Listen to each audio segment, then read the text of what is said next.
L'impression sur cire est un métier transmis de génération en génération au sein de la minorité ethnique Miao. Un art notamment maîtrisé par les femmes. Wang Fangzhu, dans le district de Dangshai, nous montre ses compétences. L'impression sur cire que nous voyons ici appartient à la branche de Bailin Miao dans le district de Danjai. Elle a été transmise sur de nombreuses générations pendant près de 2000 ans. Pourtant, personne autour de Wang ne pense à faire carrière.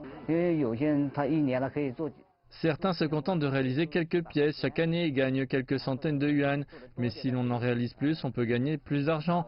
Pourtant, personne ne se concentre vraiment sur l'impression sur cire pour gagner sa vie. Au cours de l'été 2017, les choses ont commencé à changer. Pour aider les habitants à sortir de la pauvreté, Wanda, l'un des plus grands promoteurs immobiliers chinois, a dépensé près de 20 millions de dollars pour construire une rue commerciale à Dangshai. La rue commerciale est devenue un lieu touristique populaire dans la région et a attiré plus de 16 millions de visites depuis son ouverture. Wang est revenu chez lui après plusieurs années comme travailleur migrant. Il a ouvert sa boutique d'impression sur cire et son entreprise a triplé de volume au cours des 3 dernières années.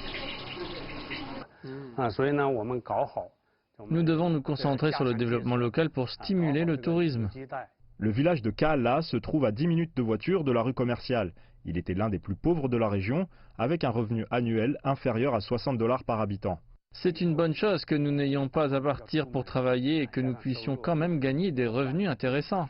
Le village est célèbre pour la fabrication de cages à oiseaux. Le chef du village explique que l'ensemble de ses administrés sont sortis de la pauvreté en 2019, après avoir généré 2 millions de dollars de revenus grâce à la vente de cages et l'accueil des touristes.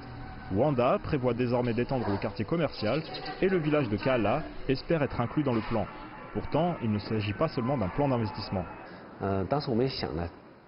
Nous pensons que la réduction de la pauvreté ne consiste pas seulement à amener des nouvelles ressources, mais plutôt à construire un système durable qui peut générer des ressources de lui-même. En clair, il s'agit d'aider les habitants à monter des affaires basées sur ce qu'ils font de mieux. Dangshai excelle dans l'artisanat traditionnel, offre des éléments culturels diversifiés et dispose de splendides paysages. Lorsque nous avons fait appel à des entreprises, nous avons construit des cours pour les regrouper par secteur.